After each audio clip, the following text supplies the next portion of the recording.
In this example, we're going to be taking a look at James Hetfield's soloing style. Now, James Hetfield is mostly known as a rhythm player in Metallica, which he is for about 90% of the catalogue. However, he does sometimes branch out and do some leads, and it's usually over the more melodic sections of Metallica songs, such as the middle section of Master of Puppets or the end of Nothing Else Matters. So, I'll play the solo up to speed first, and then I'll play the solo at slow speed, and then we'll break everything down.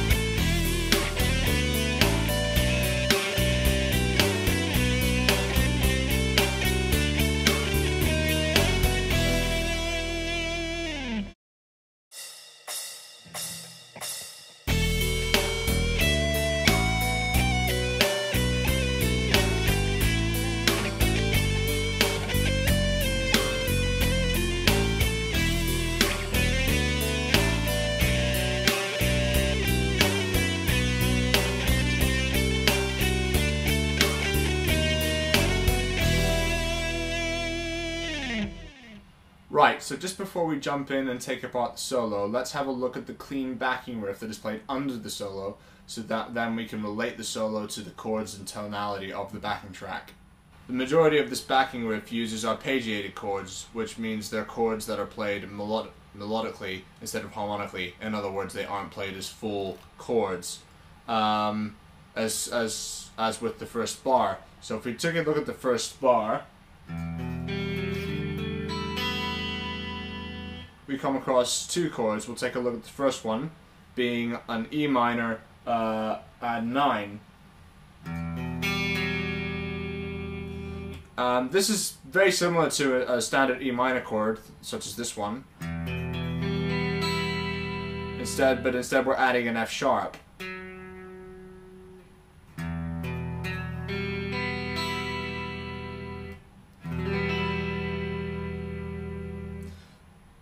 The next chord we encounter is a D minor add 13.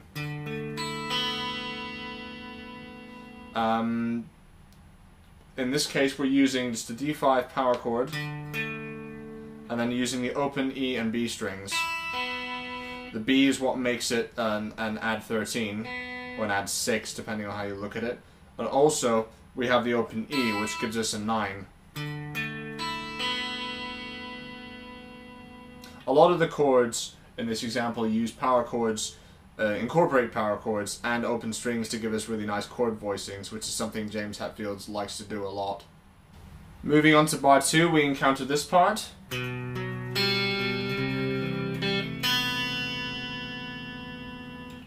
In which we're looking at a B minor add 13. Which we can really just look at as a B5 power chord, with an open string being the G, to give us the add 13, in this case a minor 13.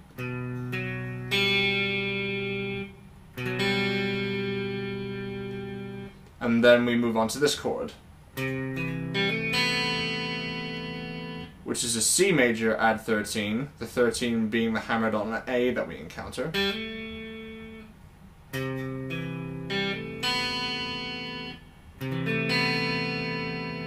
We also have a major 7 with the open B. Moving on to bar 3, we encounter this part. The first chord we outline with this is an A minor 9. So the notes that the notes in this sequence that actually outline that chord are the open B and G strings. The open G that makes this a minor 7 chord, and the open B makes this gives us a 9, so it's an A minor 9, and also from the pull-off from the E to the open D gives us an 11.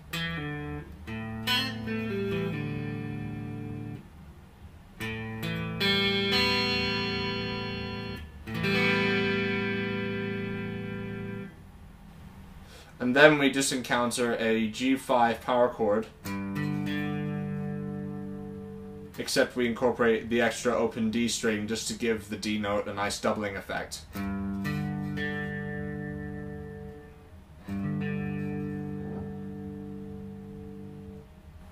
now move on to bar 4, which probably has one of the more important aspects of the backing track. Here we're playing a D major triad, and by shifting the F sharp bass note down a semitone to an F, we get a D minor triad, which in the key of E minor is actually non-diatonic or chromatic, so we have to really look out for that when we get to the solo.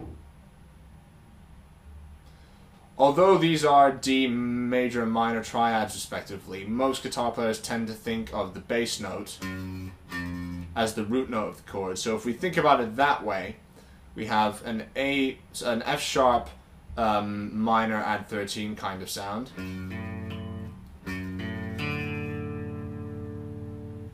and an F major add 13 sound,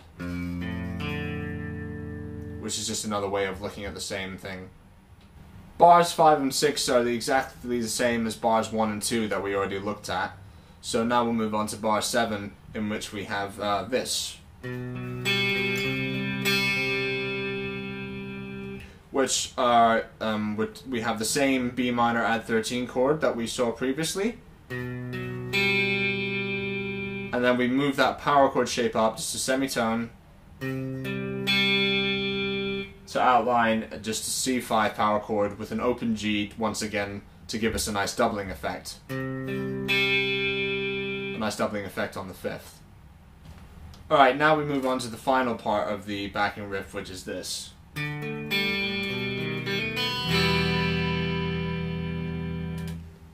In which we're encountering a D major add 11 chord, which once again is just a standard power chord with an open G string.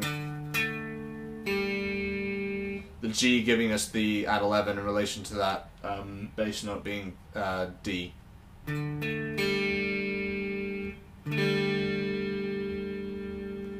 And then we finish it up with,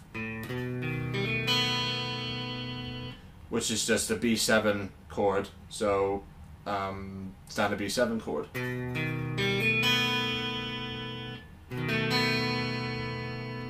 And then the whole thing finishes with just a normal E minor full 6-string chord. Right, now that we've taken a look at the chords and tonality of the backing track, we can delve into the actual guitar solo itself. The best way of thinking about a solo such as this one is to think of it as more of a series of melodies as opposed to a bunch of licks just put together. A good way to memorize solos like this is to see if you can actually sing it without the guitar in your hands, and this is also a good test to see if the solo is actually all that memorable in the first place. Also, as we look at the solo, keep the backing track transcription handy so that you can relate what the solo is doing to the chords and tonality of the backing track. So we're in the key of E minor for this solo, and the way we started off is we've got a full step bend at the 14th fret of the G string, starting on an A note,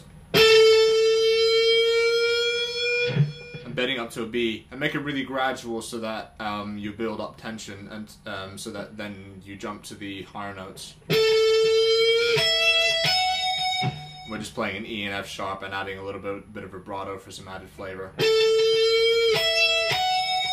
Which then leads us to the next part of the lick, starting with a G note. Bar 2 starts on the 15th fret of the high E string, and the technique used here is we use a repeated rhythmic pattern played twice, but we use different notes in each pattern. This is a really good way to get the most out of sort of one lick. The first half of it is outlining the B minor add 13 chord. So those notes being G, S sharp, B, and D all fall into that chord. And the second half of when it's repeated, you have a pull off from the C to the B, down to an A, and then an F sharp and G note to lead into the next part of the lick, starting in bar 3. Bar 3 begins on an E note, which is a 5th in relation to the A backing. And once again we use the technique of taking a rhythmic phrase and repeating it and imposing different notes over it. The first chord we're playing over is an A, so... And then once we hit the A note, the backing changes to a G, so we get a bit of an add 9 sound for a bit of tension. And then we ascend 2 more notes. After the ascending lick, we get to bar 4, which begins on a D note, seeing as we're playing a D chord under this, and we do a slide and pull-off lick, just to give the descending scale a bit more flavor. And then once we do that, we have this. Now, the reason I play the F note instead of an F sharp is because this is the backing note. In that case, the chord is a D minor triad, which has an F instead of an F sharp note in it. So we're getting a little bit outside here in terms of what's diatonic to E minor. So just to play that phrase again, little hammer on pull off on the 12th fret of the B string from B to C, skipping down to an F, and then G and A. Bar 5 once again starts on an E note, played over an E minor bass, and then it shifts down to a B note with a little hammer on added for flavor, which creates more of a sort of a D6 sound, or a D major 6, seeing as the D is in relation to D, the B in relation to D is a 6. So we get a little bit of tension, which is then released when we go up to the 12th fret and play 2 D notes as octaves, which also puts us in perfect position for the next lick in the next bar. Now we're in position to play the lick in bar 6, which is a blues lick.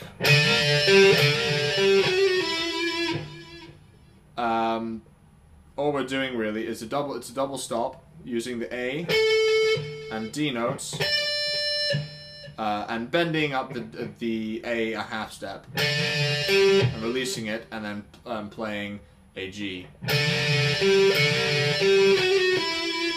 And then we add this little hammer on pull off lick that we've seen before, just to add a little bit more flavor.